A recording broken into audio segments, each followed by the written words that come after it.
Welcome to the Market Alert for Wednesday, the 15th of February 2017.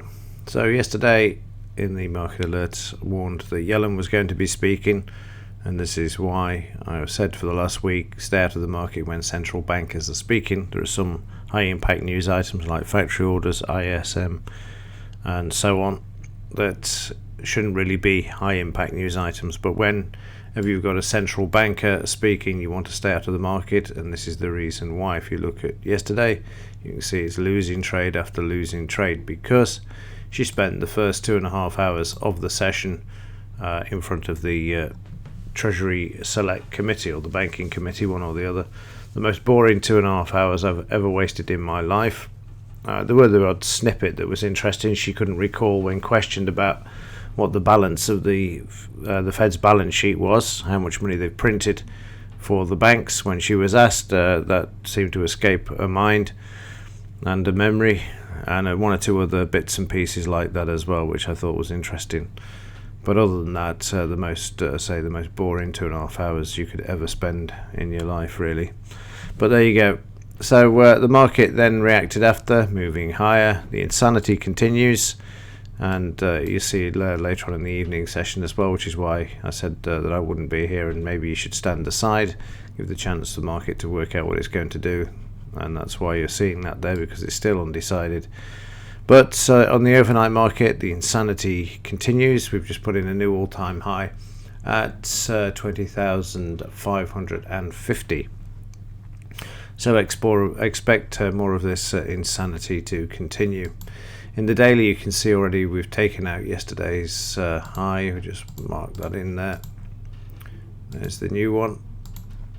And we've got the new one already on the overnight. And again, even on the tick volume basis, you can see that it is incredibly light at the moment as well. News-wise, well, I'm afraid she's back out again today at 3 p.m. in front of the committee once more. And then we've got crude oil inventories at 3:30.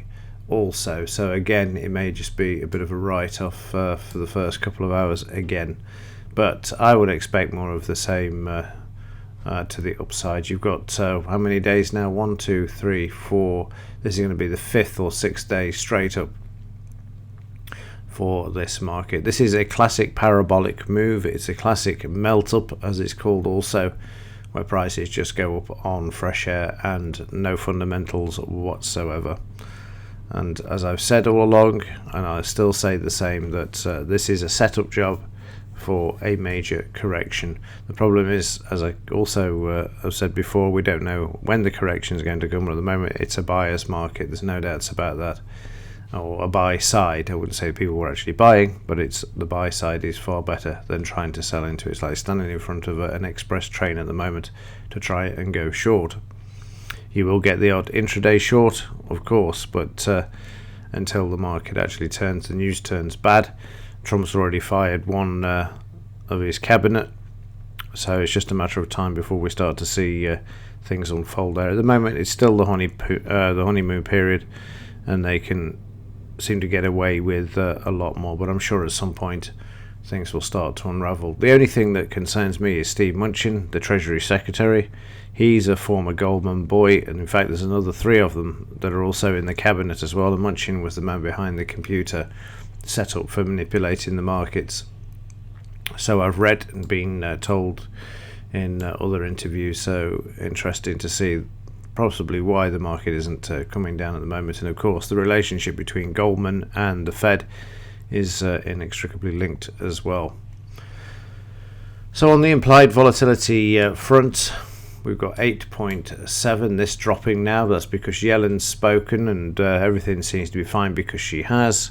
This has made the market again bullish to the upside. So now the risk to the downside has been taken away. Yesterday it was 9.11, 8.7 today. This indicates that we don't see too much to the downside at this point, as the implied volatility has dropped off. That risk that was still being priced in for the last 3 or 4 days until Yellen spoke has now been removed. So again, you can see this in the chart at and also the historic volatility just tipping over a bit there. 8.15 is the low that was made on the 27th of January. Let's see what happens going forward with regards to this as well. Right, that's it. I think let's just have a quick look at the end of day chart. This only shows the 230 to 915, and again you can see the market moving higher. The volume is not spectacular by any means. You can see this more so in the weekly chart now. We've had where the pros have actually sold out, and you can see now the volume's gone back to the normal levels. This is just designed to suck in people into the market who, well, Trump voters in its simplest form, get the money off them, get them into the market before they drop it all onto them at some point in the future. Right, that's it. I will see you in tomorrow's market alert, also reporting later today. Keep in mind Yellen's speaking, no doubt going to be for another 2.5 hours, and a pain in the rear, but it is what it is. Unfortunately, nothing we can do about that. Right, that's it. I will see you tomorrow. Thanks for watching. See you in the next one.